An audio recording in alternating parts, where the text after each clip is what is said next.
नमस्ते बच्चों, my self Jaiswal sir. हम पढ़ रहे हैं class 10th science electricity. Now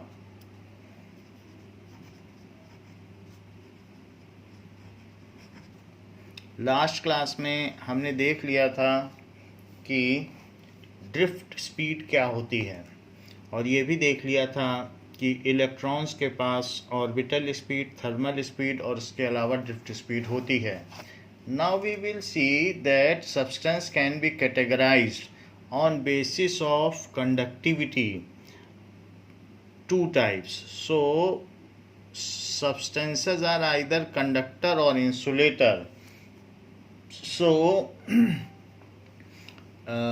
what does it mean by conductor?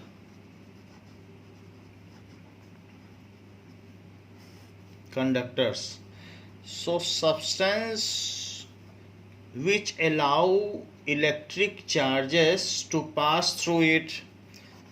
Substance which allow electric charges to pass through it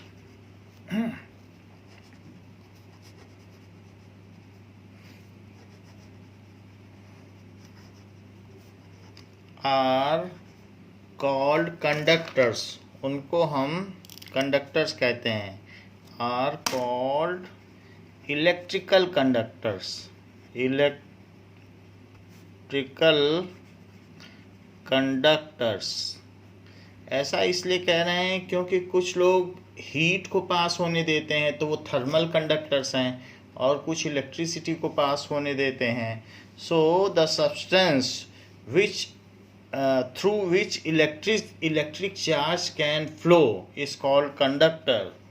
the substance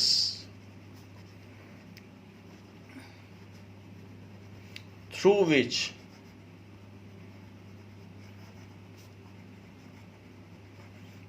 electric charge can flow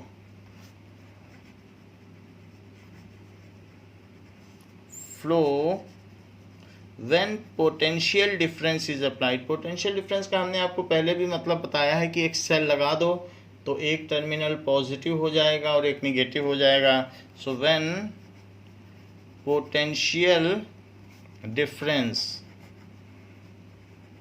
is applied, और जो positive terminal होगा वो higher potential पर माना जाएगा और जो negative terminal है तो लोअर पर. तो ये हायर और लोअर के बीच का जो डिफरेंस है उसे पोटेंशियल डिफरेंस कहते हैं, और इसी की वजह से इलेक्ट्रॉन चलते हैं.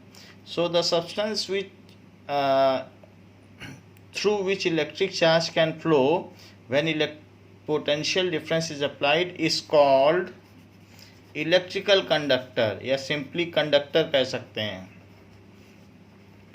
ये all registers क्या होते हैं, जैसे बल्ब हो गया, फैन हो गया, which hinders electricity to pass through it. वो हिंडर करते हैं लेकिन फिर भी उनके थ्रू इलेक्ट्रिसिटी तो पास हो ही सकती है, तभी बल्ब जलता है. सो ऑल रजिस्टर्स, चाहे बल्ब हो, चाहे फ्रिज हो, टीवी हो, फैन हो, कूलर हो, ये सभी कंडक्टर्स हैं. सो ऑल जितने भी इलेक्ट्रिकल एप्लियंस हैं वो सब रजिस्टर हैं. सो ऑल रजिस्टर्स और ऑल्सो कंडक्टर, वो सभी कंडक्टर हैं. Silver is best conductor of electricity and copper is second best conductor of electricity. So जो भी है, silver is best conductor of electricity and copper is second best conductor of electricity. So इस तरीके से silver best हुआ, उससे नीचे copper हुआ और उससे नीचे एल्यूमिनियम हुआ on the basis of conductivity. कि कौन ज़्यादा कंडक्टर है, तो सबसे अच्छा सिल्वर होता है। What does it mean by insulator? Insulator से क्या समझते हैं? इंसुलेटर, नाउ यहाँ पर जो आपको बात बताई गई है, then all metals are conductor of electricity. जितने भी मेटल हैं एसेंशली, इसके अलावा नॉन मेटल में ग्रेफाइट आता है जो कार्बन का बना होता है, वो भी कंडक्टर है। So all metals are conductor of electricity. ये अलग से लिखा जा सकता है कि all metals and graphite non metal. जिस पेंसिल से लिखते हो वो ग्रेफाइट की बनी है, उसकी lead graphite non metal. Non metal में सिर्फ ग्रेफाइट ही है। Graphite non metal are conductors. Insulator एक होता है सुचालक यानी कंडक्टर, एक होता है कुचालक यानी non conductor, that is insulator. The substance which does not allow electricity to pass through it, the substance which does not allow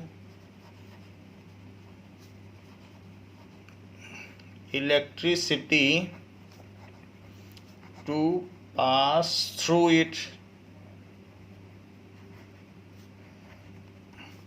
जो अंदर से पास नहीं होने देते, are called insulators। उनको इंसुलेटर्स कहेंगे। जैसे कि प्लास्टिक, वुड, ग्लास, रबर, तो ये सारे इंसुलेटर हुए, इनसे इलेक्ट्रिसिटी पास नहीं हो सकती है। एंड मैनी नॉन मेटल्स भी इंसुलेटर हुए। जिसमें फ्री इलेक्ट्रॉन नहीं होगा वो इंसुलेटर होगा, जिसमें फ्री इलेक्ट्रॉन होगा वो इलेक्ट्रिसिटी पास कर सकता है। So if there are free electrons in a substance then it can conduct electricity. So which does not allow electricity to pass, या ये भी कह सकते हैं the substance through which charge can not flow is called insulator. The substance through which charge cannot flow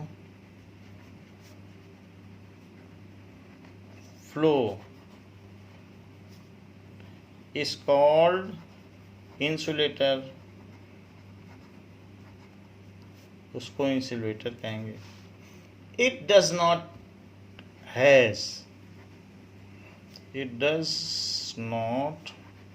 has free electron, इसमें free electrons नहीं होते। जबकि कंडक्टर में, while conductors are having free electron, while conductors are having free electrons।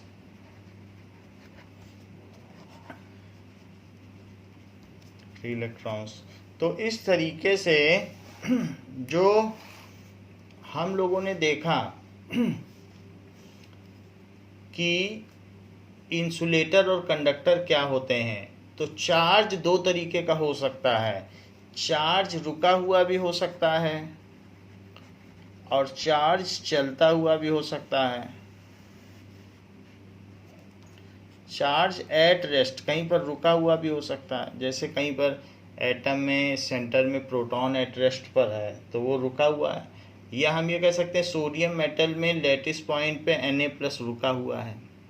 तो ऐसा charge at rest पर है और चार्ज मूविंग है, ये चीज़। तो चार्ज अगर एट रेस्ट पर है तो इसको कहते हैं इलेक्ट्रो, क्योंकि इलेक्ट्रो का मतलब होता है चार्ज।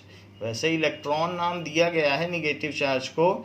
सो इलेक्ट्रो और रेस्ट का मतलब स्टैटिक्स। तो branch of physics which deals with charges are at rest is known as electrostatics। So electrostatics charge at rest. और चार्ज अगर मूविंग हो गया तो उसको कहेंगे इलेक्ट्रोडायनामिक्स, जिसको कि करंट इलेक्ट्रिसिटी कहेंगे, और वही हमारा चैप्टर है।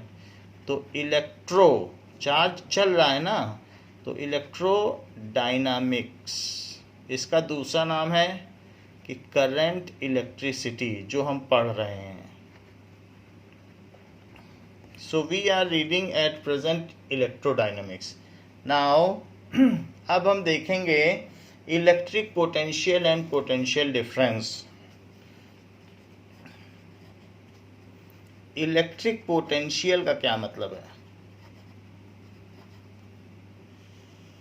तो सबसे बड़ी बात है, पोटेंशियल का मतलब है ability to do something is known as potential in layman language. जैसे हम कहते हैं कि हमारे पास इस काम को करने का पोटेंशियल है, we can crack this exam, I have potential, या I can do this laborious job, I have potential. तो हम लोगों में मस्कुलर पोटेंशियल होता है, या ब्रेन का पोटेंशियल हो सकता है कि हम काम कर सकते हैं। तो ability to do something is called potential, सीधी सी बात है कि लेकिन यहाँ पर पोटेंशियल का क्या मतलब है, इलेक्ट्रिकल पोटेंशियल का क्या मतलब है? जैसे कि किसी भी चीज में कोई एबिलिटी हो तो उसको पोटेंशियल कहते हैं, ये हम सभी जानते हैं। तो जैसे कोई एक चार्ज है ये, और हम इन्फिनिटी का मतलब बहुत दूर से इसके पास में, इसी के पास में हम क्या करें, कोई चार्ज लेके आए। सो इन्फिनिटी से इसके पास में हम एक कोई चार्ज लेके आते हैं, इन्फिनिटी से लेके आ रहे हैं, और कितना चार्ज लेके आ रहे हैं? 1 कूलम प्लस 1 कूलम, यहाँ तक लेके आओ P तक। सो अब आपको काम करना पड़ेगा, क्योंकि एक पहले से ही प्लस है, और प्लस के पास पॉजिटिव चार्ज लाना आसान नहीं है, क्योंकि रिपल्सिव फोर्स है। तो आपको बहुत मेहनत लगानी पड़ेगी, ऐसे आसानी से नहीं आ जाएगा। और यहाँ पर इसे रख दोगे, लेकिन रख दोगे तो इसके पास अब पोटेंशियल आ जाएगा, क्योंकि छोड़ते ही ये भागेगा फिर से इन्फिनिटी पे, क्योंकि रिपल्सन है। देखो, प्लस और प्लस चार्ज के बीच रिपल्सन होता है। तो अगर ये भागेगा तो ये काम कर सकता है। मान लीजिए कि अगर आपने किसी अलमीरा के ऊपर गुलदान रख दिया है, you have kept a flower vase over अलमीरा, ये अलमीरा के ऊपर आपने एक फ्लावर बेस रख दिया है, गुलदान। तो अब ये गुलदान जब नीचे गिरेगा तो क्या होगा? When it will fall then it will do certain work. तो आपने इसको जब ऊपर रखा था तो आपने इस पे वर्क डन किया था, किसके अगेंस्ट वर्क किया था? ग्रेविटी के अगेंस्ट। तो अब ये अगर गिरेगा तो ये क्या करेगा? Then it will do work. तो ऐसे फोर्सेस जिनके अगेंस्ट में काम किया जाए तो उसमें वो पोटेंशियल एनर्जी के रूप में कंजर्व्ड हो जाए, उसको कहते हैं conservative force. What is conservative force? If we do work against a force, जैसे ग्रेविटी के अगेंस्ट में आप 1 kg आलू ऊपर उठाइए तो आप वर्क करेंगे। कितना वर्क करेंगे बताओ? या ग्रेविटी के अगेंस्ट में कुल्ली अपने सर पर कुछ वेट रखता है, 15 किलो का 9th में पढ़ा था तो वो मास इनटू ग्रेविटेशनल एक्सेलरेशन और उस कुल्ली की हाइट, इतना वर्क करता है, और उतनी उसमें पोटेंशियल एनर्जी हो जाती है उस बॉक्स के अंदर। अगर वो बॉक्स उसके सर से गिर जाए तो वही जो एनर्जी है उतना वो वर्क डन बक्सा कर सकता है। बक्सा नीचे गिरेगा तो काम कर सकता है, तो उसमें एनर्जी कंजर्व हो गई है। कोई चीज़ ऊंचाई पर रखी है, बुक्स अगर हाइट पर रखी हैं, शेल्फ्स में रखी हैं, तो उनमें क्या है? उनमें पोटेंशियल एनर्जी है। जब भी वो बुक्स गिरेंगी तो वो वर्क डन करेंगी। तो सीधी सी बात है कि व्हेन वी डू, इस कॉन्सेप्ट को समझने के लिए सबसे पहले हम कंजर्वेटिव फोर्स समझें कि क्या होता है। So what does it mean by conservative force? So conservative force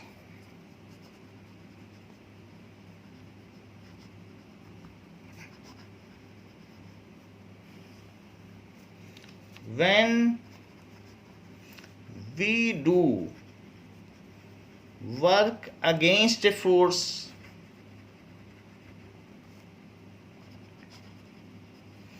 and it get conserved in object in form of potential energy,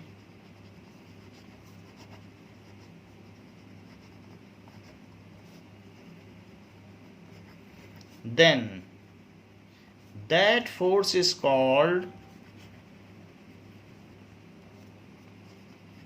conservative force. उस चीज को कहेंगे कंजर्वेटिव फोर्स। जैसे कि आप किसी चीज को उठाकर किसी हाइट पर रख दो, तो हाइट पर अगर आपने किसी चीज को उठाकर रख दिया है, यहाँ पर मान लीजिए आपने कोई चीज उठाकर रख दी, एक बॉक्स या किसी अलमीरा के ऊपर रख दिया, तो इसका मास m था और इस अलमीरा की हाइट h है, तो ये so this is having some height, h height है, तो अब mgh इसके ऊपर एक पोटेंशियल एनर्जी आ गई, तो वो पोटेंशियल एनर्जी कितनी हो गई mgh। अब मान लो ये इस हाइट से गिराया जाएगा तो यही एनर्जी काइनेटिक एनर्जी में बदल जाएगी, नीचे आने पे स्पीड आ जाएगी। तो ये law of conservation of mechanical energy आपने 9th में पढ़ा है ना, कि when object is purely under conservative force then one form of mechanical energy, that is potential energy and kinetic energy। तो जब ये नीचे गिरेगा तो टोटल पोटेंशियल एनर्जी इसकी टोटल काइनेटिक एनर्जी में बदल जाएगी। तो और ये ड्यूरिंग फॉल टाइम पे जो इसकी पोटेंशियल एनर्जी और काइनेटिक एनर्जी का सम रहेगा वो कांस्टेंट रहेगा। Then the sum of kinetic energy and potential energy is constant. तो इसलिए यहाँ पर कंजर्वेटिव फोर्स क्या है, आपने इसको ऊपर उठाया तो बताओ किसके अगेंस्ट में काम किया। So when we lift a mass against gravity then there is a energy conserved in it in form of potential energy. When we lift a mass m against gravity up to height h, अगर उसे h height तक उठाया जाए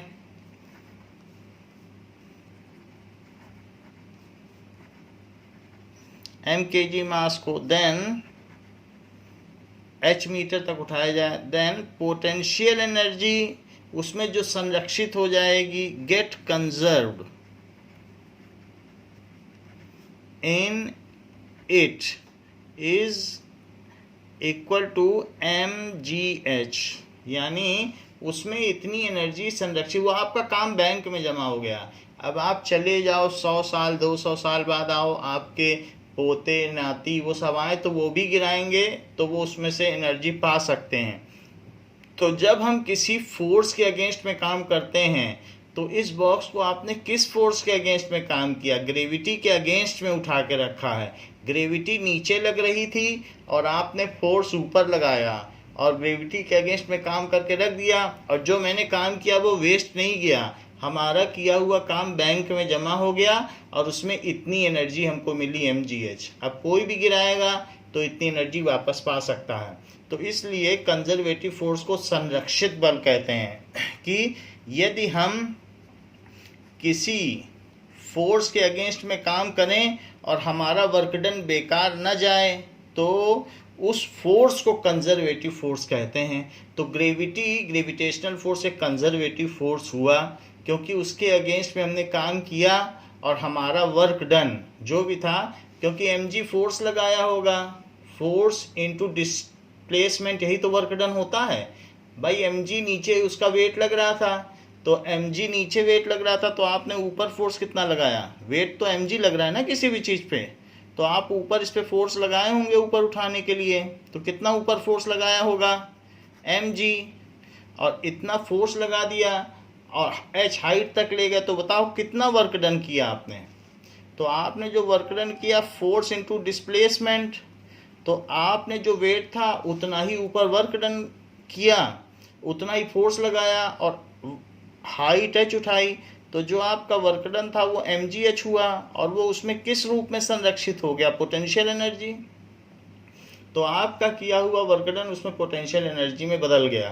तो इसलिए as our work done is conserved when we do work done against gravity, so it is conserved in this, so gravitational force is conservative force, so gravitational force is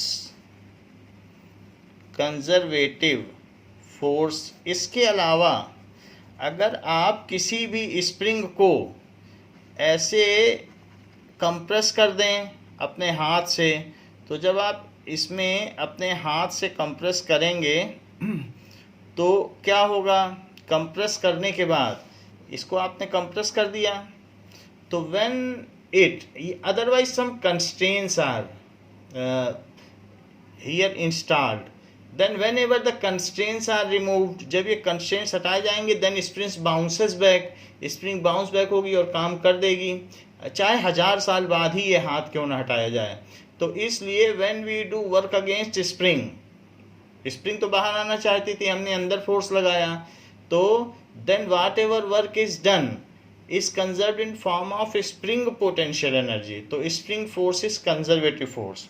इसी तरीके से दो magnet हों N और N और उनको पास लाया जाए, तो मैं कैसे पास ला रहा हूँ, ये तो दूर भागना चाहते थे लेकिन मैं इस पे फोर्स लगा के पास ला रहा हूँ, तो लेकिन मेरा काम बेकार नहीं जाएगा, जैसे ही इसको छोड़ा जाएगा ये दोनों उछल के दूर भागेंगे। सो इसलिए यहाँ पर भी हमारा वर्क डन खराब नहीं होगा, तो इसलिए इसमें मैग्नेटिक पोटेंशियल एनर्जी आ जाएगी। जहाँ इसमें स्प्रिंग पोटेंशियल एनर्जी आई है, स्प्रिंग पोटेंशियल एनर्जी, वहीं इसमें मैग्नेटिक पोटेंशियल एनर्जी आ जाएगी, क्योंकि हम जो वर्क कर रहे हैं वो मैग्नेटिक फोर्स के अगेंस्ट में कर रहे हैं। मान लीजिए आपने दो पॉजिटिव चार्ज को अगर पास किया, इसके लिए आपको फोर्स लगाना पड़ेगा, तो फोर्स लगाएंगे तो आपका वर्क डन बेकार नहीं जाएगा, और जो भी आप वर्क डन करेंगे, मान लीजिए जैसे पेन पड़ा है, तो पेन को हमने ऐसे फ्रिक्शन के अगेंस्ट में किया, इधर खिसका दिया, तो क्या उम्मीद करते हैं ये पेन अब वापस आ जाएगा, ये कुछ वापस नहीं आएगा। फ्रिक्शन के अगेंस्ट में किया गया काम बेकार है, खो गया, वो आप उम्मीद ना करिए कि पेन वापस आ जाएगा।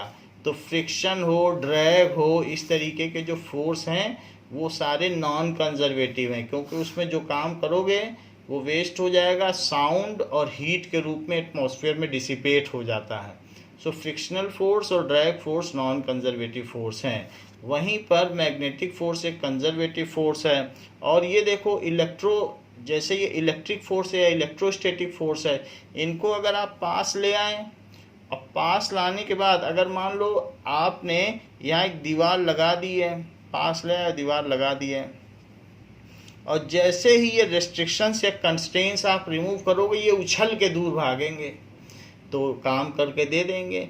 तो उसी तरीके से यहाँ पर भी देखो, इफ़ कंस्ट्रेंट्स आर रिमूव्ड, इसके बेस को हटा दिया जाए तो तुरंत नीचे गिरेगा। तो जब तक कंस्ट्रेंट है तब तक उसमें एनर्जी है, वो चीज़ बेस हटा दी जाए, या यहाँ पर भी इनको यहाँ पर दीवार लगा दो और उसको हटा दो, तो फिर से ये दूर भागेंगे और अपना काम करके देंगे। तो इस तरीके से यहाँ पर इलेक्ट्रोस्टैटिक पोटेंशियल एनर्जी आ जाएगी।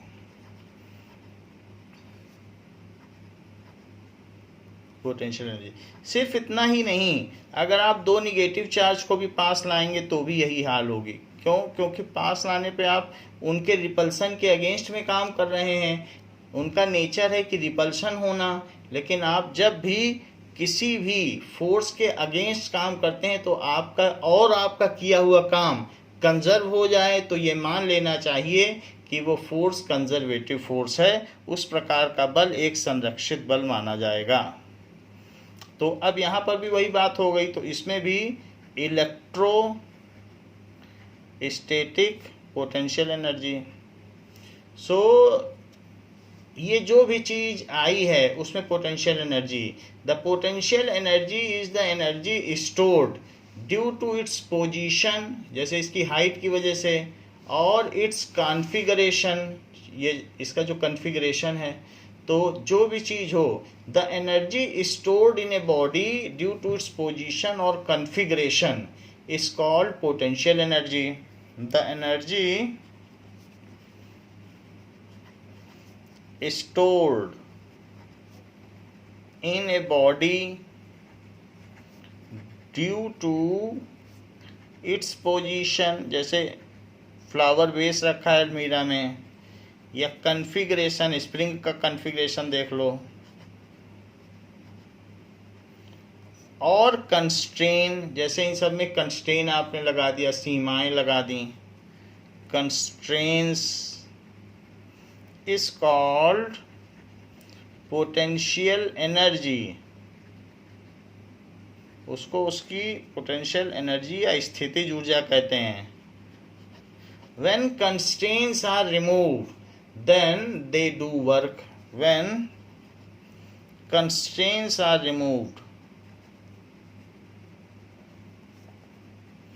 कंस्ट्रेंट्स रिमूव कर दीजिए, कंस्ट्रेंट्स रिमूव किए जाने की बात कही जा रही है। मान लीजिए कि ये इस तरीके से एक क्रॉस बो है और इसमें एक तीर है, तो इसमें अगर आप कंस्ट्रेंट्स रिमूव कर देंगे तो भाग जाएगा, तो इसको भी पकड़ के खींच के रखा हुआ है। When constraints are removed then potential energy is converted in other form of energy।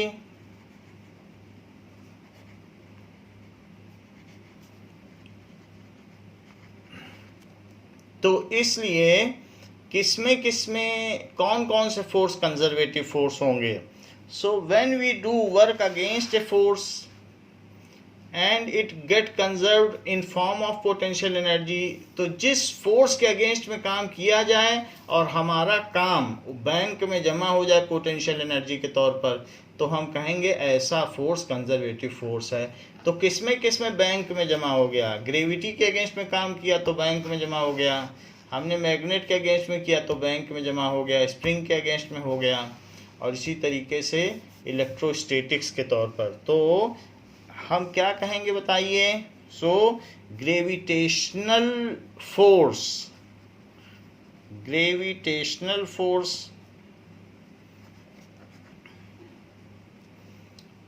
Magnetic force,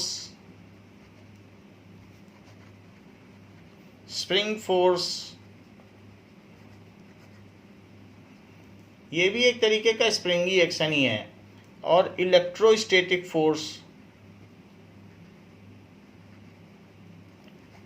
forces are conservative force, ये एक तरीके के कंजर्वेटिव फोर्स हैं, conservative forces. However frictional force is non conservative force, उसके against में कुछ भी काम करोगे, हाथों को रब करोगे तो ये नहीं कि काम जमा हो जाएगा। So frictional force, drag force, जहाँ एयर ड्रैग होता है जब एयरक्राफ्ट उड़ता है, तो drag force are non conservative force.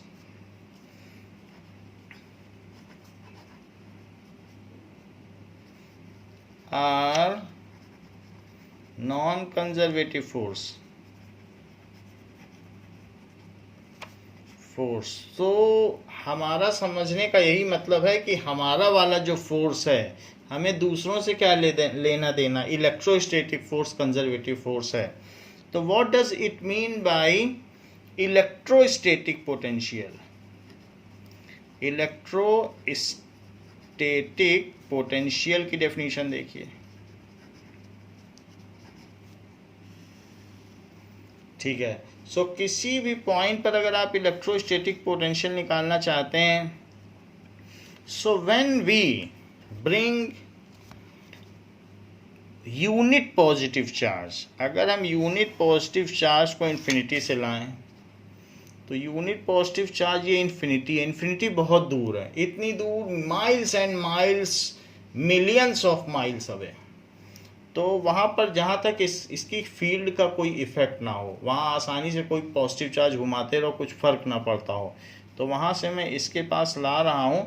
लेकिन +1 कूलम चार्ज लाना आसान नहीं होगा, क्योंकि ये भी पॉजिटिव है, तो प्लस के पास प्लस लाओगे तो काम करना पड़ेगा, और यहाँ तक लाते लाते आपको बहुत काम करना पड़ेगा, और वो इसमें पोटेंशियल एनर्जी के तौर पर संग्रहित हो जाएगा।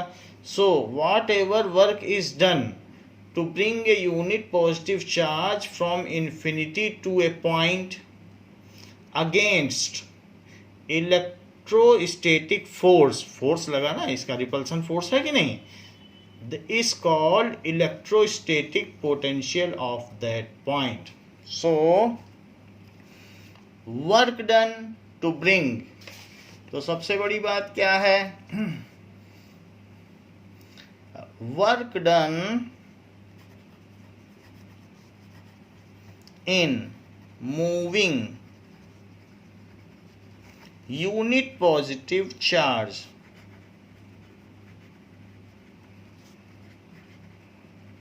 यूनिट पॉजिटिव चार्ज का मतलब आप समझते हैं, +1 coulomb charge from infinity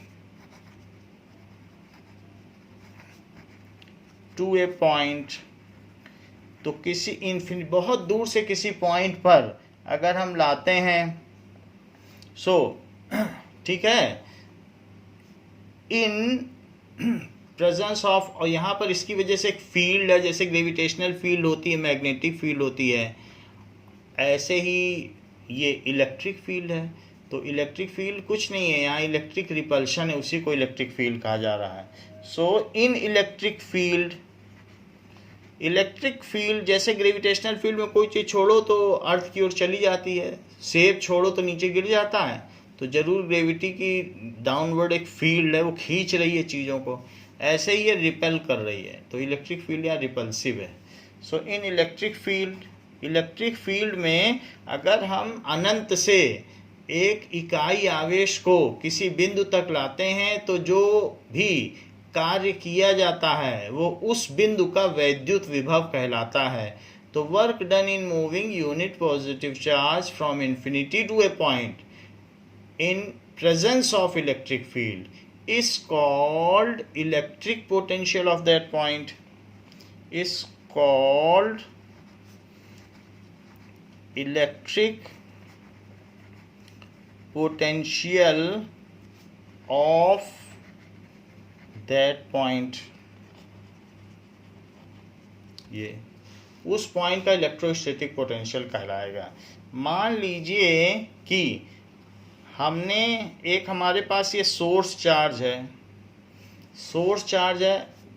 charge रखा हुआ है, इसी की प्रेजेंस में हम ला रहे हैं सोर्स चार्ज, और हम इन्फिनिटी से इसके पास एक कोई 2 कूलम चार्ज ले आए, हम यहाँ पर लेके आए 2 कूलम चार्ज +2 कूलम, और ऐसा करने में मुझको 10 जूल काम करना पड़ा, 10 जूल, क्योंकि आप प्लस है, प्लस के पास प्लस लाओगे तो काम तो करना ही पड़ेगा आपको, यहाँ डॉट डॉट डॉट बना दो क्योंकि इन्फिनिटी है।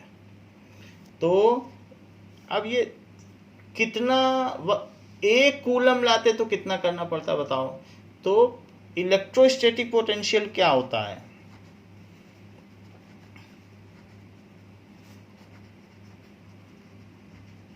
वो तो ये कहता है कि 2 किलो दूध का रेट 80 रुपए है, तो 1 किलो का क्या है, वो रेट बताता है। तो 1 कूलम को लाने में जो काम करोगे वही पोटेंशियल होगा। So it is equals to total work done और डिवाइडेड बाई टोटल चार्ज। तो 2 कूलम लाने में इतना करना पड़ा, तो 1 कूलम लाते तो कितना करना पड़ता।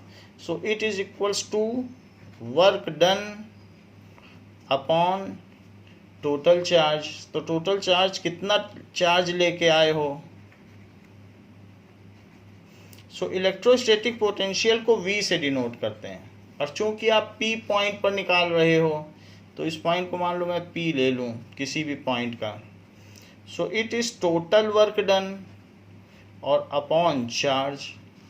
सो बताइए आप कितना काम किया, 10 जूल, और कितने चार्ज को लेके आए, 2 कूलम। तो इस तरीके से 5 जूल पर कूलम ये P पॉइंट का पोटेंशियल हो गया। लेकिन जूल पर कूलम इसकी यूनिट है, चूँकि इसको अलेक्जेंड्रा वोल्टा ने इसको डिफाइन किया था, निकाला था, उस पर कई काम किए हैं, तो इसलिए उनके नाम पे उसका नाम पड़ गया वोल्ट। तो 5 वोल्ट, और नहीं तो 5V लिखो। तो जूल पर कूलम को वोल्ट लिखा जाता है, जैसे कूलम पर सेकंड को एम्पियर लिखा जाता है, वैसे जूल पर कूलम को साइंटिस्ट के नाम पे वोल्ट लिखा जाता है। सो electrostatic potential of P point is 5 volt. Electrostatic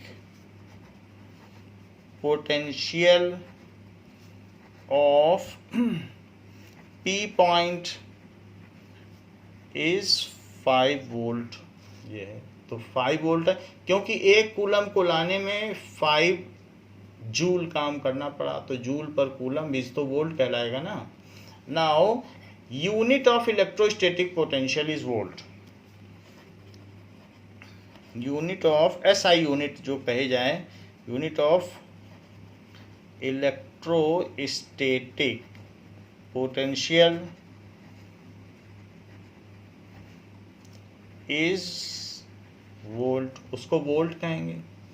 यदि इसको वोल्ट कहेंगे तो 1 वोल्ट क्या हुआ, वोल्ट लिखोगे तो V स्मॉल से लिखोगे, V लिखोगे तो कैपिटल लिखोगे। साइंटिस्ट के नाम में पहला नाम छोटा लिखा जाएगा, क्योंकि कापियां रद्दी में बिक जाती हैं, फिर साइंटिस्ट का अपमान होता है, तो इसीलिए V छोटा लिखा जाता है। तो what is 1 volt? When 1 coulomb charge is bought from infinity and 1 joule work is done, ये भी 1 हो और ये भी 1 हो, तो 1/1 क्या होगा, 1 जूल काम हो और 1 कूलम चार्ज आए, तो 1/1 तो 1, तो 1 volt. So when if 1 joule work is done, if 1 joule work is done to bring unit positive charge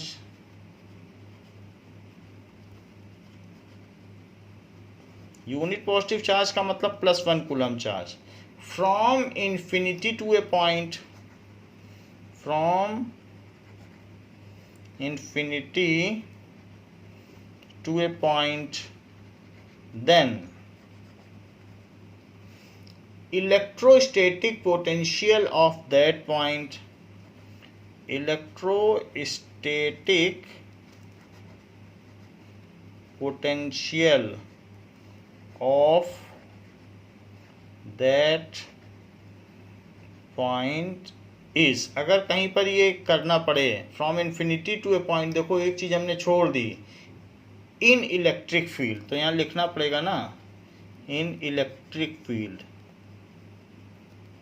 electric field की प्रेजेंस में किया जाए, तभी तो आपका काम उसमें जमा होगा। कुछ हो ही ना फील्ड तो जमा क्या करोगे, ग्रेविटी ही ना हो तो पोटेंशियल क्या होगा। So then electrostatic potential of that point is 1 volt, तो उस पॉइंट का पोटेंशियल 1 वोल्ट हो गया। आपको किसी पॉइंट का इलेक्ट्रोस्टैटिक पोटेंशियल अगर पाना हो तो आप क्या करोगे, जैसे मान लीजिए कि ये एक सोर्स चार्ज है और यहाँ पर आपको P पॉइंट पे पोटेंशियल पाना है, और P पॉइंट पर कोई चार्ज ही नहीं रखा हुआ है, कोई चार्ज ही नहीं है। So if P point does not contain any charge, does the P point has any electrostatic potential, तो भी क्या P पॉइंट का कोई इलेक्ट्रोस्टैटिक पोटेंशियल होगा। तो ये क्वेश्चन पूछा गया है, if P point does not contain any charge, वहाँ पर कोई चार्ज नहीं रखा हुआ है, then is P point having any potential, any electrostatic potential or not?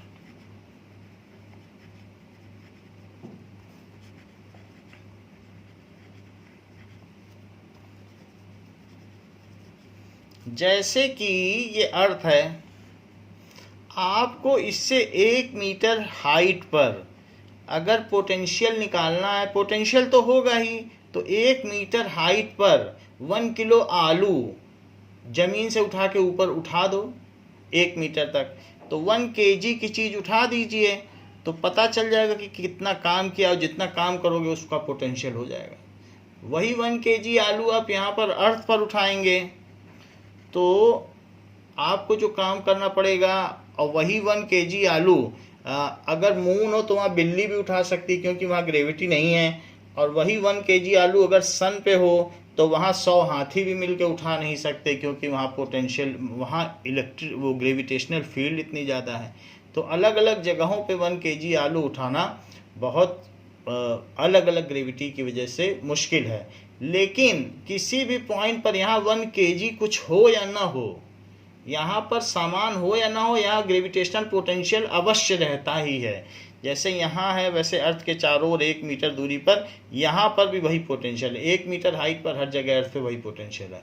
So it does not matter whether the mass is there और not. तो अगर आपका इंटरेस्ट है, आपको यहाँ पोटेंशियल पता करना है, तो 1 किलो चीज़ खरीद के लाइए और ज़मीन से उठा के देखिए और पता कर लीजिए क्या पोटेंशियल है। तो उसी तरीके से अगर पोटेंशियल अवश्य है, क्योंकि फील्ड है तो पोटेंशियल है, तो अगर आपको P पॉइंट पे पोटेंशियल पता करना है तो अपनी पॉकेट से 1 कूलम चार्ज निकालिए। Do you know that 1 coulomb is 6.25 into 10 to the power 18 proton? Whatever charge is beared by 6.25 into 10 to the power 18 proton is called 1 coulomb charge. तो इतने प्रोटॉनों को अपने पॉकेट से निकालिए और इन्फिनिटी से यहाँ लेके आइए, और जो काम आप करोगे तो आपको पता चल जाएगा कि इस पॉइंट का पोटेंशियल क्या है। So whether the charge is there और not in presence of source charge, तो पोटेंशियल इज ऑलवेज देयर। तो क्योंकि यहाँ पर इसकी फील्ड है, तो फील्ड है तो पोटेंशियल है, तो पोटेंशियल हमेशा रहता है और आपको निकालना होता है। सो इसका आंसर ये है, whether charge is present at P और not, the electrostatic potential is always there. Whether charge is present और not, electrostatic potential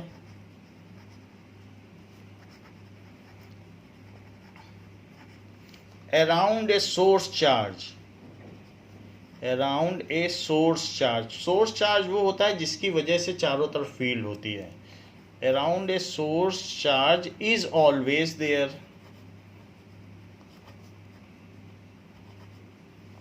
To find potential of any point, just pick up +1 coulomb charge and bring it from infinity to that point।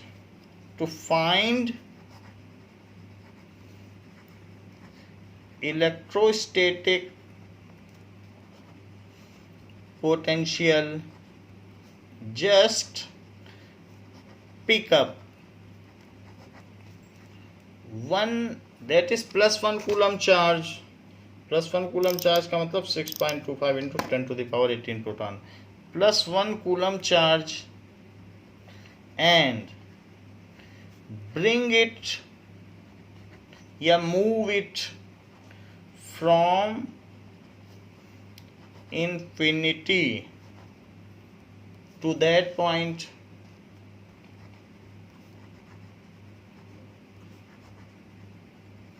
Whatever will be the work done by some external agency or by us, whatever is the work done by some external agency, यानी हमारे द्वारा जो काम किया गया है, is electrostatic potential of that point. Electrostatic, जितना तुम काम करोगे वही उस बिंदु का वैद्युत विभव कहलाएगा, पोटेंशियल ऑफ दैट पॉइंट. तो मेरा ये सुझाव है कि किसी पॉइंट का अगर आपको इलेक्ट्रोस्टैटिक पोटेंशियल ज्ञात करना है तो इन्फिनिटी से +1 कूलम चार्ज लेके वहाँ पहुँच जाओ, और जितने जूल आप काम करोगे उतना ही जूल उस पॉइंट का पोटेंशियल होगा. लेकिन 1 कूलम चार्ज लेके जाना, और 1 कूलम का मतलब समझते हो 6.25 × 10⁻18 इलेक्ट्रॉन लेके जाना. ये तो बात हो गई इलेक्ट्रोस्टैटिक पोटेंशियल की. अब दूसरी बात आती है इलेक्ट्रोस्टैटिक पोटेंशियल डिफरेंस की.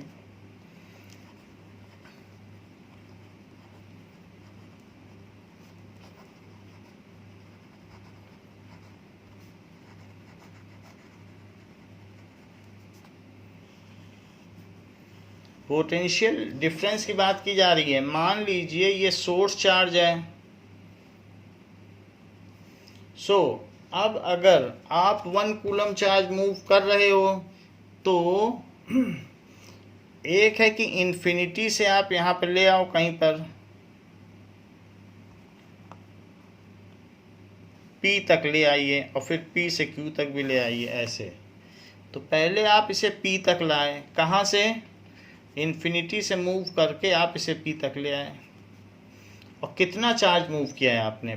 +1 कूलम. +1 कूलम लेके आए. अच्छा, P तक लाने में आपको मान लीजिए 10 जूल काम करना पड़ा. अच्छा, आप Q तक लाओगे तो और मेहनत. Q तक लाने में आपको 2 जूल और करना पड़ गया, तो 12 जूल करना पड़ गया. तो P से Q के बीच का जो पोटेंशियल डिफरेंस है वो कितना होगा? मान लीजिए मैं आपसे कहूँ कि 2 जूल का होगा. जैसे कि किसी भी मास को आप h1 हाइट तक उठाओ, तो यहाँ तक आप उठा लो इस मास को. तो आपको अगर h1 हाइट तक उठाना है तो आपको mgh1 काम करना पड़ेगा. और मैं कहूँ नहीं, अब आप इसे h2 हाइट तक उठाओ, तो h2 हाइट तक उठाने पर आपको कितना काम करना पड़ेगा? mgh2. तो ये हो गई P पॉइंट की पोटेंशियल एनर्जी, हो गई Q पॉइंट की, क्योंकि ज़्यादा उठाओगे तो ज़्यादा काम करना पड़ेगा. तो इसमें इन दोनों का डिफरेंस क्या हुआ? So difference of gravitational potential that is equal to this minus this. So इसलिए यहाँ पर difference in potential energy, difference in potential energy between P and Q. So mgh2 minus mgh1 ये हो गया. और या फिर इसे कहा जा सकता है mgh2 माइनस h1.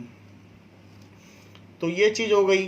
अब यहाँ पर ऐसे ही यहाँ से यहाँ तक लाए तो 10 जूल काम करना पड़ा, और यहाँ से यहाँ तक लाए तो 12 जूल काम करना पड़ा. तो बताओ P और Q के बीच में, P से Q तक लाने में, तो इसे बोला जाएगा VPQ, क्योंकि ले कहाँ से कहाँ गए हो? P से Q. ये एरो बनाना नहीं, आपको दिखाने के लिए बता रहा हूँ कि P से Q ले गए हो. इस पॉइंट से इस पॉइंट तक ले जाया जाता है. It is equals to VQ minus VP. अंतिम बिंदु का पोटेंशियल माइनस प्रारंभिक बिंदु का potential. So the potential of final point minus initial point. ये चीज हो गया. या आप ये कह सकते हैं कि work done in bringing at the final point and work done in bringing at initial point. और मान लीजिए ये 1 कूलम चार्ज ना होता और 2 कूलम चार्ज होता. लीजिए 2 कूलम हो गया. तो टोटल चार्ज कितना चार्ज लाए हो? क्योंकि हमें तो 1 कूलम लाना है, तो 2 कूलम को लाने P से Q तक शिफ्ट करने में 2 जूल काम करना पड़ा. 2 कूलम को, 2 कूलम है ना.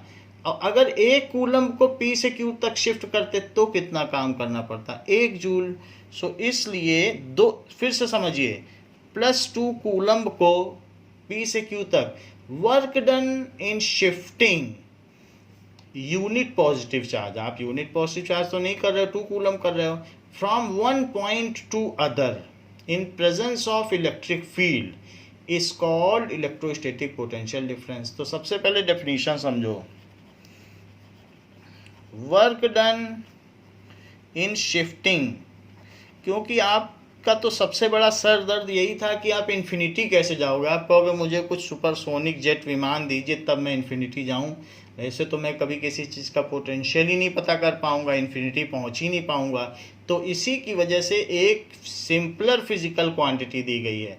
आपको अगर कहीं पर पोटेंशियल मत निकालो, पोटेंशियल डिफरेंस निकालो। जैसे सन में एक एप्पल को थोड़ा ऊपर उठाओ थोड़ा नीचे गिराओ तो आपको पता चल जाएगा कि सन की ग्रेविटी कितनी है। मून पे यही करके देखो, अर्थ पे करके देखो तो आपको अंदाजा लग जाएगा वहाँ ग्रेविटेशनल फील्ड क्या है। आपको हर बार इन्फिनिटी जाने की जरूरत नहीं है। तो इसी वजह से simpler physical quantity has been introduced because infinity is a hypothetical concept. तो इसीलिए work done in shifting unit positive charge from P point to Q point, unit positive charge का मतलब +1 कूलाम समझिएगा, इज इन इलेक्ट्रिक फील्ड, अवश्य लिखिए। Electric field source charge की वजह से होती है। Field is called electrostatic potential difference या सिंपली पोटेंशियल डिफरेंस, इतना भी बोलोगे तो इस चैप्टर में चल जाएगा। Is called electrostatic potential difference.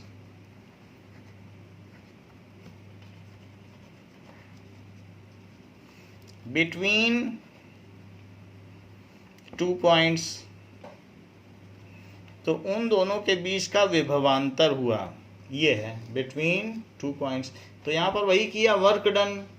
तो इन्फिनिटी से क्यू तक लाए तो कितना काम करना पड़ा, दैट इज 12 जूल। इन्फिनिटी से पी तक लाए तो 10 जूल। और कितने चार्ज लाए, 2 कूलम, तो दैट इज 2/2।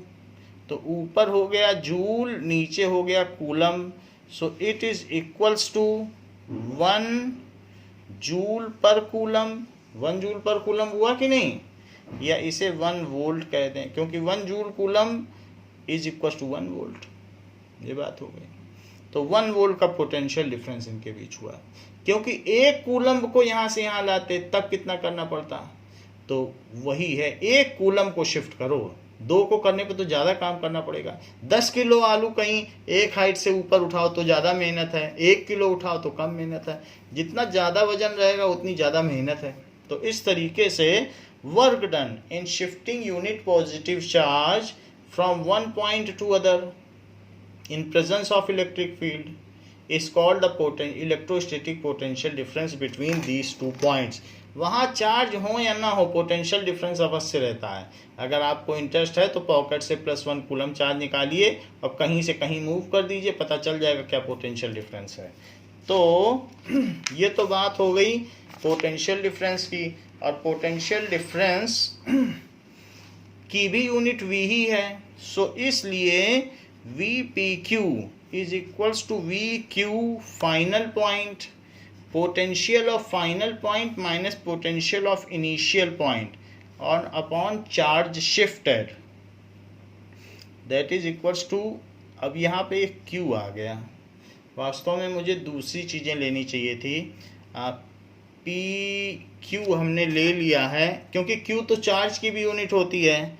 सो P से PQ ना लेकर मैं AB लेता हूँ अब, क्योंकि Q नहीं लिया जा सकता। सो B और इसे A ले लो, ऐसे करना ठीक रहेगा। Q इज ऑक्यूपाइड सिंबल, तो हम Q नहीं ले पाएंगे यहाँ पर। तो अब हमें यहाँ क्या करना चाहिए, इस पे भी अमेंड करना होगा कि इसे PQ ना लिख के हम AB लिख देते हैं, दैट इज AB। तो इसे भी लिख लो A और इसे लिख लीजिए B। Q चार्ज की यूनिट होती है तो इसे लिख लीजिए B, ये B हो गया। तो यहाँ पर भी बदलना पड़ेगा फिर। तो ये देखो A और ये B, तो इस तरीके से फिर यहाँ भी बदलना पड़ेगा, तो इसलिए B, जिससे कि हमारा सिंबल आपस में वो ना करे, कोइंसाइड ना करे। तो इसलिए कहीं से कहीं तक ले जाने में जो काम करना पड़ेगा, तो यहाँ पर VAB है। So what does it mean? That is potential difference between 2 points is equals to potential difference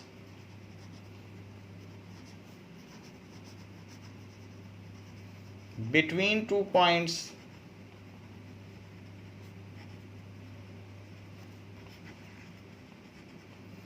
is equals to potential of final point. Electrostatic potential भी लिख सकते हो, वरना potential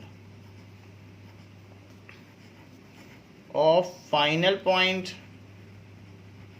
minus potential of initial point. ऐसा क्यों लिख रहा हूं और नीचे क्यों नहीं लिख रहा हूं, जरा वो भी देखिए। ये लिखो वर्क डन, यहाँ पे क्या लिखोगे? Work done. जरा इस बात की ओर भी ध्यान दीजिए कि हमने कितना काम किया, that is equals to work done. So ये वर्क डन है, हमने कितना काम किया, तो it is equals to WB/Q और माइनस WA/Q। अच्छा, W/Q क्या होता है? क्या आपको इससे संबंधित कोई फार्मूला पता है? W/Q क्या होता है? क्या वो पोटेंशियल होता है किसी पॉइंट का? तो हाँ, पर कूलम चार्ज को कहीं भी ले जाने में जो किया गया काम है वो पोटेंशियल होता है। तो W/Q को क्या लिख दूं? VB और माइनस VA, क्योंकि W/Q हमने बताया था कि ना, पर कूलम चार्ज को ले जाने में किया गया कार्य। तो it is the work done in moving unit coulomb charge from infinity to any point. तो जो हमने काम किया वो लिख दिया, 12 जूल और 10 जूल, और कितना है तो दिस बाई दिस। तो 1 कूलम ले जाते तो 6 जूल काम करना पड़ता, 1 ले जाते तो 5 जूल, तो 6 माइनस 5 दैट इज 1 वोल्ट। तो it is 6 volt minus 5 volt, क्योंकि जूल पर कूलम भी तो वोल्ट होता है। तो इस तरीके से unit of potential difference is volt, और ये इसका फार्मूला हो गया। Unit of potential difference is volt, और joule per coulomb. Joule per coulomb SI unit नहीं है, जबकि ये दोनों SI यूनिट है। इसके अलावा जो पीछे भी बताया गया है, किसी पॉइंट का पोटेंशियल ऑफ ए पॉइंट, उसको भी आप रेक्टेंगल में लिख दें, ये भी इक्वली इंपॉर्टेंट है। नाउ अब जबकि आपको ये सब बातें पता चल चुकी हैं, so it is Alessandro Volta. The unit is, इसकी वोल्ट है, this unit is named after the name of scientist. This unit is named after the name of scientist Alessandro Volta।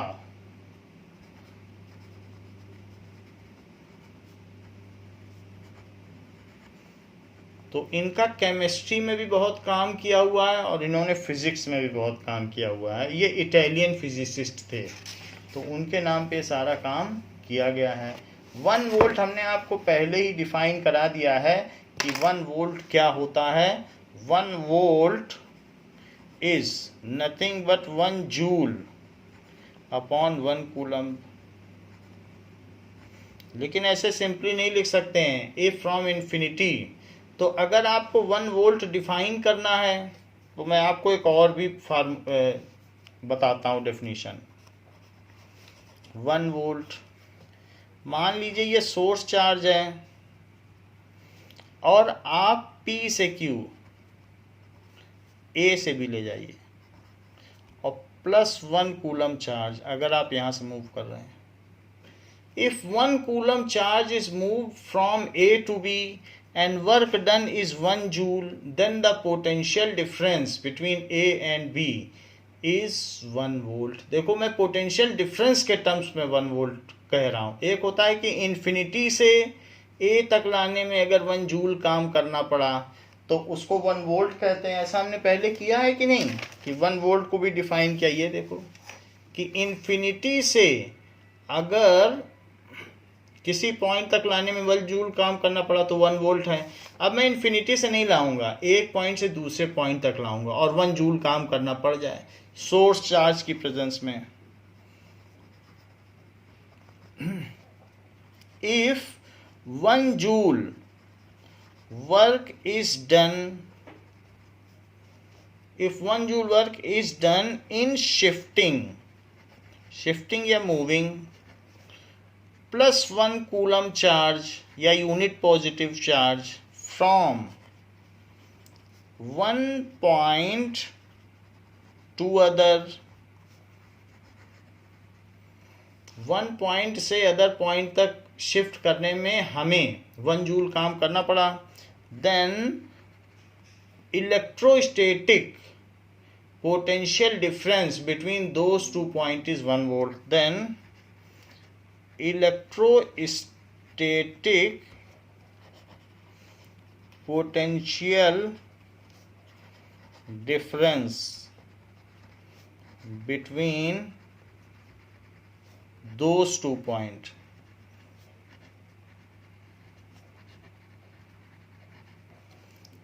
is 1 volt. अच्छा, बता सकते हो कि बताओ ये B point higher potential पर है कि ए, बताओ कौन ज़्यादा काम कर सकता है. तो जो पॉजिटिव के जितना करीब है वो हायर पोटेंशियल है, क्योंकि इन्फिनिटी से यहाँ लाने पे आपको 12 जूल काम करना पड़ा था, यहाँ 10 ही जूल था, तो इसके पास 12 जूल की कैपेसिटी थी. तो ये बी जो पॉजिटिव के पास है वही हायर पोटेंशियल है, इसीलिए तो प्लस को हायर पोटेंशियल माना जाता है. सो इसलिए ये हायर पोटेंशियल है. और जो पॉजिटिव से जितना दूर है उसे क्या माना जाएगा, लोअर पोटेंशियल. तो ये लोअर पोटेंशियल है. पॉजिटिव के पास हायर पोटेंशियल, पॉजिटिव से दूर lower potential. So what is 1 volt if, यहाँ पर देख लें कि कितना काम किया गया यहाँ से यहाँ शिफ्ट करने में. तो आपको अगर 1 जूल काम करना पड़ा है और 1 कूलम चार्ज को शिफ्ट करने में तो 1/1, so that is equals to 1 volt. Potential difference 1 हो गया बी से ए तक लाने में. सो ये भी इंपॉर्टेंट है, पोटेंशियल डिफरेंस के टर्म्स में है. नाउ बात आती है एग्जाम्पल 12.2 की.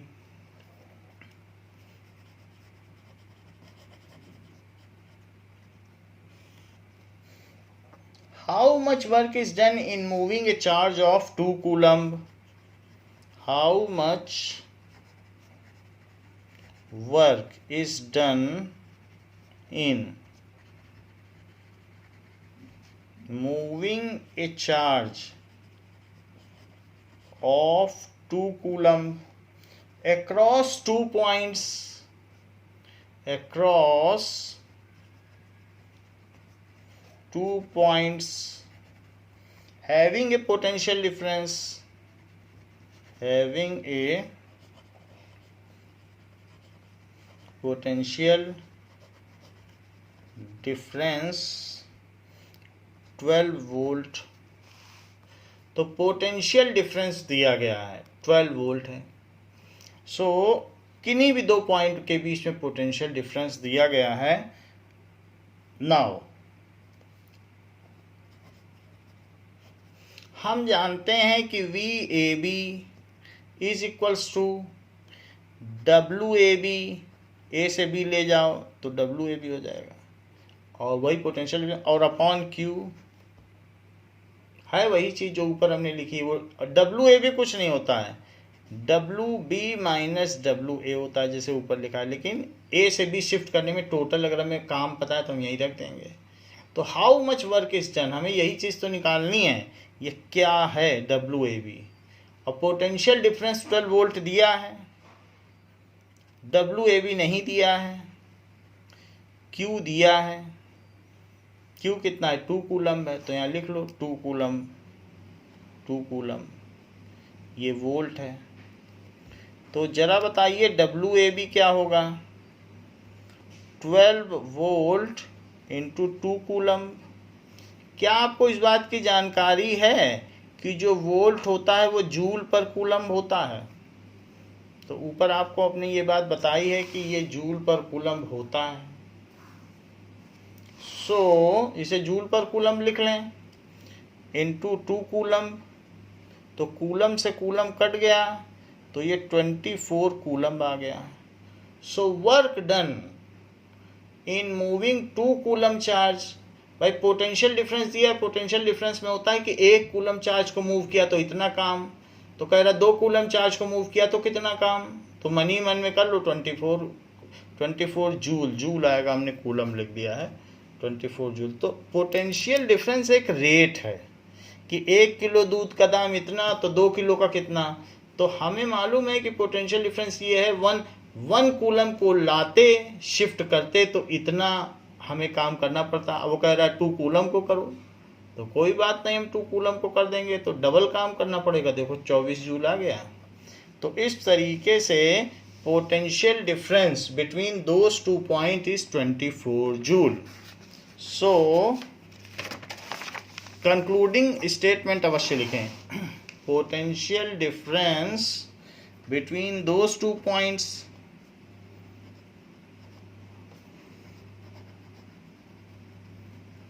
between those 2 points is 24 joule. Potential difference तो लिखना ही नहीं चाहिए था, work done, actually work done आया है ना ये। सो इसकी जगह क्या लिखेंगे, work done between those 2 points. So लिखो work done between those 2 points. Now work done between those 2 points is 24 joule. Work done हमने निकाला है। अच्छा अब जरा देखिए कि क्वेश्चंस पूछे गए हैं, इन टेक्स्ट क्वेश्चंस।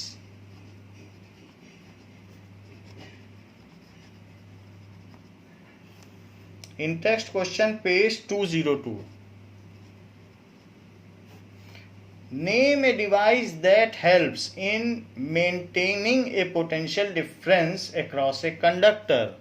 पहला है name a device which helps in maintaining potential difference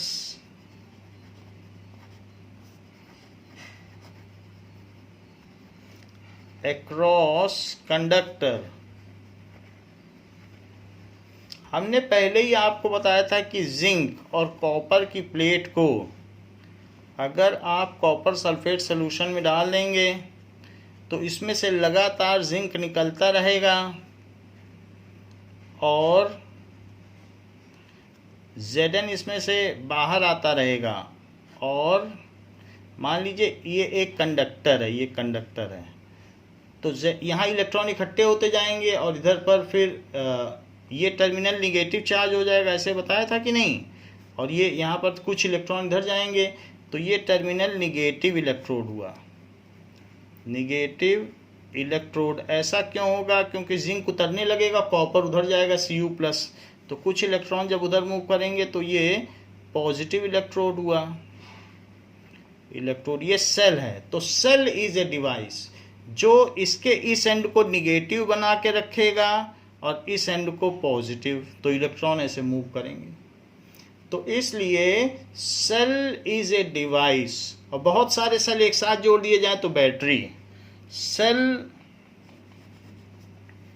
और बैटरी कई सेल एक साथ हों, जैसे टॉर्च में कई सेल होते हैं और खिलौनों में भी होते हैं, इस डिवाइस विच, जो क्या करती है, हेल्प्स इन मेंटेनिंग, एक टर्मिनल को हमेशा पॉजिटिव बनाए रखती है और दूसरे टर्मिनल को हमेशा निगेटिव बनाए रखती है। तो किसी भी, अगर आप कंडक्टर में एक सेल जोड़ दें तो सेल जोड़ने से जानते हो क्या होगा, ये टर्मिनल हमेशा पॉजिटिव बना रहेगा और ये टर्मिनल हमेशा निगेटिव। तो ये हायर पोटेंशियल पर होगा।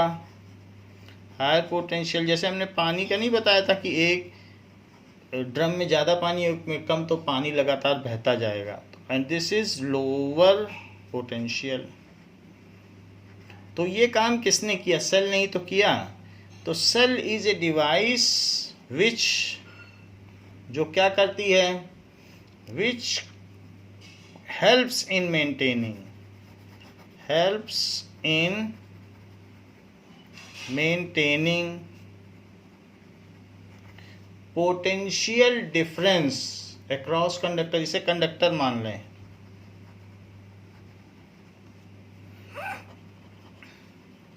potential difference across conductor। आपको मालूम है जो घड़ी में सेल पड़ता है, ये बाहर मिलता है, वो 1.5 वोल्ट का सेल होता है। तो ये जो इसके बीच में पोटेंशियल डिफरेंस है, वही इन दोनों एंड के बीच में भी पोटेंशियल डिफरेंस है, 1.5 वोल्ट। इसका मतलब समझते हो, 1.5 वोल्ट की जो घड़ी का सेल आता है, इसका मतलब है कि अगर 1 coulomb charge, 1 coulomb plus charge यहाँ से यहाँ पहुँचे निगेटिव, तो 1.5 जूल एनर्जी रिलीज करे। 1.5 वोल्ट का मतलब समझो, 1.5 जूल पर कूलम। एक कूलम चार्ज जब इतने डिस्टेंस पे मूव करेगा, इतने पोटेंशियल डिफरेंस पर, तो इतने जूल एनर्जी वो रिलीज कर देगा। अगर प्लस से माइनस चले तो, और मान लो माइनस से प्लस चलाओगे प्रोटॉन को, तो इतनी एनर्जी देनी पड़ेगी, और प्लस से माइनस चलेगा तो अपने आप चल जाएगा। ठीक है कि नहीं? तो ये चीज होती है। So cell is the device which helps in maintaining. Now second question पूछा गया in text. What is the meant by saying that potential difference between 2 points is 1 volt? What is the meant by saying that potential difference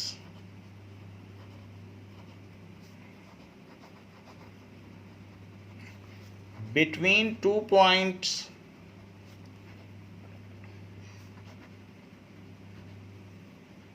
is 1 volt? तो ये पहले लिखाया जा चुका है आपको कि if 1 कूलम चार्ज या unit positive charge is moved from one point to other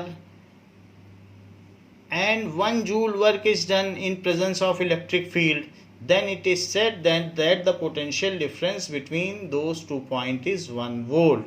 यदि 1 कूलम चार्ज को एक बिंदु से दूसरे बिंदु तक ले जाया जाए इलेक्ट्रिक फील्ड की उपस्थिति में और 1 जूल कार्य किया जाए, तो ये कहा जाएगा कि उन दोनों बिंदुओं के बीच का पोटेंशियल डिफरेंस 1 वोल्ट है। ये पीछे लिखवाया जा चुका है। Now, how much energy is given to each coulomb of charge passing through 6 volt battery? How much energy is given? Energy is given to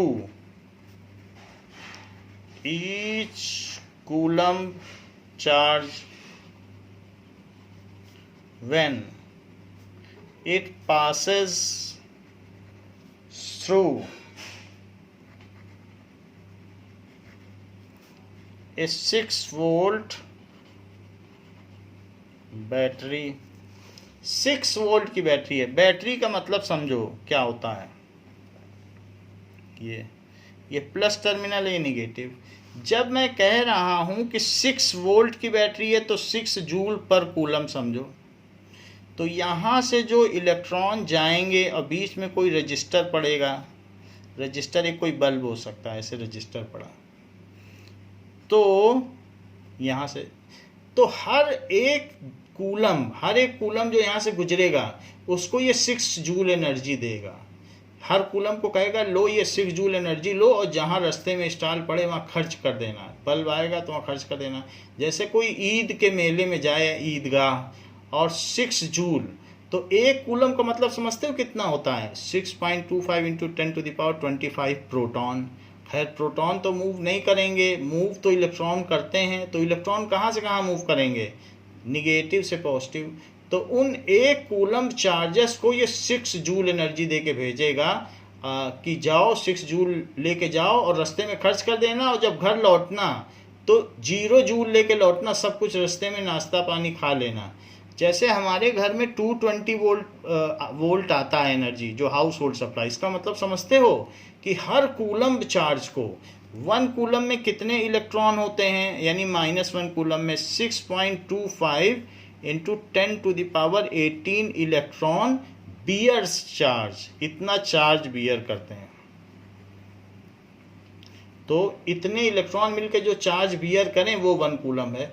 तो अब हमारे घर में 220 वोल्ट है, तो 220 वोल्ट सप्लाई का मतलब समझते हो कि 220 वोल्ट का क्या मतलब है? Joule per coulomb. तो कोई फादर बहुत धनी होते हैं तो वो 1 कूलम चार्ज को कहेंगे लो 220 रुपया लेके जाओ, और जो रास्ते में स्टॉल पड़े नाश्ता पानी खा लेना। तो हमारे घर में जो सप्लाई है वो 220 जूल एनर्जी देती है हर कूलम चार्ज को, कि जाओ इतना लेके जाओ रास्ते में खर्च करके आना। लेकिन एक जो गरीब सेल है, गरीब पिता है, वो सिर्फ 6 जूल देता है। लो कुछ थोड़ा बहुत खा लेना, चिमटा खरीद लेना, ऐसा कुछ खरीद लेना, ऐसा करा। और एक तो बहुत गरीब पिता है, वो 1.5 वोल्ट है, यानी 1.5 जूल पर कूलम को, एक कूलम चार्ज को वो 1.5 रुपये दे के भेजेगी कि कुछ थोड़ा बहुत देख लेना, थोड़ा बहुत खा लेना। तो सबसे ज़्यादा पैसे वाला हमारा हाउस होल्ड सप्लाई है। उससे ट्यूबलाइट भी जल सकती है, फ्रिज भी चल सकती है, वरना सेल से तो क्या फ्रिज चलेगी। तो इस तरीके से हम 6 वोल्ट का मतलब समझें कि निगेटिव टर्मिनल से निकलने वाले इलेक्ट्रॉन 1 कूलम इलेक्ट्रॉन। अब 1 कूलम का भी मतलब ये है 1 कूलम इलेक्ट्रॉन इतनी एक्सेस एनर्जी लेके निकलते हैं 6 जूल, और रास्ते में जो रेजिस्टेंस या बल्ब या फैन पड़ता है उस पर वो एनर्जी खर्च कर देते हैं और 0 एनर्जी लेके घर आते हैं। तो घर उनको 0 एनर्जी लेके आना है। तो वही चीज़ आपसे पूछी जा रही है। ये सब आपको समझाने के लिए कहा गया। तो अब जरा देखिए how much energy is given. तो एनर्जी का मतलब यहाँ वर्क डन ही है, और V, तो V इज इक्वल्स टू क्या होता है? W/Q। तो कितनी एनर्जी लेके गए? जबकि 6 वोल्ट की बैटरी थी, तो एनर्जी हम निकाल लें, और ईच कूलम ऑफ चार्ज, तो 1 कूलम यहाँ लिखें। तो बताओ कितनी एनर्जी लेके गए? तो W क्या हो गया? 6 वोल्ट इंटू 1 कूलम। क्या आप 6 वोल्ट का मतलब समझते हैं? और क्या ये 6 जूल पर कूलम होता है? तो कूलम से कूलम कट गया तो 6 जूल। तो हर कूलम चार्ज को 6 जूल एनर्जी दे के भेजता है कि जाओ रास्ते में खा पी के चले आना। और हमारे यहाँ तो घर पर जो है वो 220 रुपये दे के भेजता है, जाओ इतना खर्च करके आओ। तो इस तरीके से 6 वोल्ट का मतलब हमें समझना चाहिए कि हर कूलम चार्ज को इतनी एनर्जी दी जा रही है, और 220 वोल्ट का मतलब भी समझना चाहिए। नाउ तो इस क्लास के लिए बच्चों इतना ही, इसके आगे आपको अगली क्लास में बताया जाएगा। थैंक यू बच्चों।